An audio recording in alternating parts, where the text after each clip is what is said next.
So I made a video a little earlier today. I'm at the very end of a cutting cycle, and I'm getting to the point where I'm ready to I'm ready to start bulking up again because I don't think I can go much further. My body fat is very low now, but if you've ever done this before, what happens is as you get leaner, it gets harder. Okay, because the less body fat you have, the more your body holds on to it, so it's a little bit harder to get it off. Even if you're doing everything correct, even if you're in a calorie deficit, you're doing all the right things, you're eating the right foods, it doesn't matter. It's just a fact. As you get further along, it does get harder and harder. Okay, pretty much kind of like anything else in life, right? So, and it's really a twofold thing too. It's not just that you're getting leaner, and the leaner you get, meaning the lower the amount of fatty acids, the lower amount of body fat that you have to burn, the harder it is to take off. It's also just the time in calorie restriction, because your body starts to adapt to it and your body starts to need less calories. So it does become harder. It's easier in the beginning. Okay, and especially if you have a lot of body fat to lose, you'll notice that in the beginning, it's coming off like crazy. If you're doing the right things, it's literally coming off like crazy, and then it just starts to get slower and slower and slower, So the point of my video right now is, I did do a video earlier this same day. It's still the morning time, but what I will employ usually when I get to this point where I'm really almost stagnated, but I'm not quite done yet, is I always do fasted cardio. That's the thing. And fasted cardio, steady state pace, is something you could do 7 days a week because it's very easy on the body. Obviously weightlifting, you need rest because it's very strenuous on the nervous system. It's very strenuous on your body. You need recovery. But so I do steady state cardio when I'm in these cutting phases pretty much every day, right? 7 days a week. And that's not hard to do. But what I will do at the end is, and I did it this morning, and I do not recommend doing this all the time. I want to make sure I stress that, is I will do fasted resistance weightlifting routines. Not optimal. You are not going to be at your normal strength. You're going to be a little bit weak, and it's going to be a little bit tough. You're not going to have the glycogen. You're not going to get the pump that you normally get. But hear me out on this. What I'll do is I'll make sure when I know I'm going to do this, I'll make sure that the night before when I go to bed, I'll make sure that the last meal is not just a protein or fat meal, that there's definitely carbs in there. So last night, what I did is I had 7 egg whites, 2 whole eggs. Okay, so about 35 grams of protein, about 10 grams of fat, 8 to 10 grams of fat. And then the key is I had about 44 grams of oatmeal, a little bit of cinnamon in there as my carbohydrate. So I had that before I went to bed. So that would, obviously got stored in my muscles and in my liver, the 2 main places that you store your glycogen. So the key is, if you're going to do this, you want to have an early workout, because as the day progresses, you're going to burn more and more through that stored glycogen. It's going to be strongest when you wake up in the morning. So when I wake up in the morning, I am in a fasted state. Normally I do my cardio.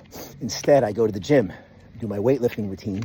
Again, not optimal, like I told you, because you're not, even though you have the stored glycogen in your muscles, so it's going to be doable, and in the liver as well. It's not the same as eating like an hour and a half before you go to the gym.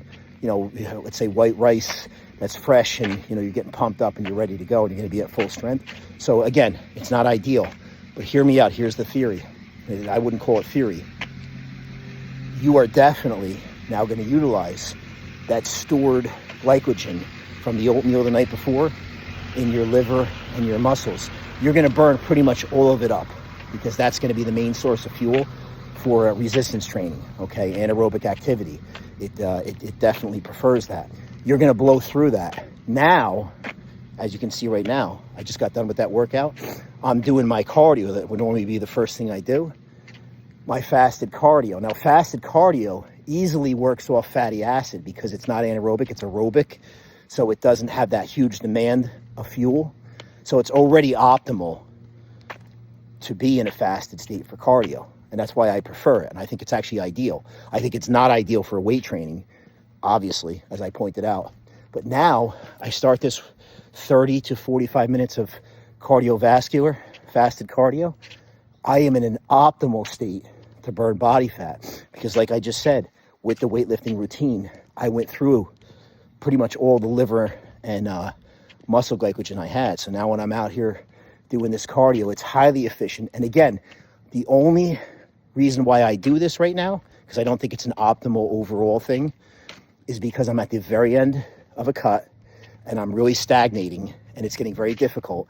And I just want to get a little further before I come out and go back into my next bulking phase. And that's a little trick I have. So it's a little trick you have now too, to get through that. You know, I wouldn't recommend it any more than 1 or 2 weeks max. And then you want to come out of that. And if you're doing it at the end of a cut, it's good because now you're going to move into a bulk where you're going to be actually in a surplus of calories. You're going to be feeling a hell of a lot better. And, you know, these things are not even going to be a problem. You're still going to do your cardio in the morning, but now it's not so much for burning fat. It's just for your overall general health, which is obviously the other reason why you do cardio. All right. I hope this helps everybody. If you want to check out my website, getjackedwitheddie.com. It's right there. You can click on that. I have all my workout programs and I'm adding more every day. I have workout programs for bodybuilders. I have it for novice. I don't care who you are. I have something for everybody. And depending on what your time commitment is, I have things that are several days a week or just 3 days a week.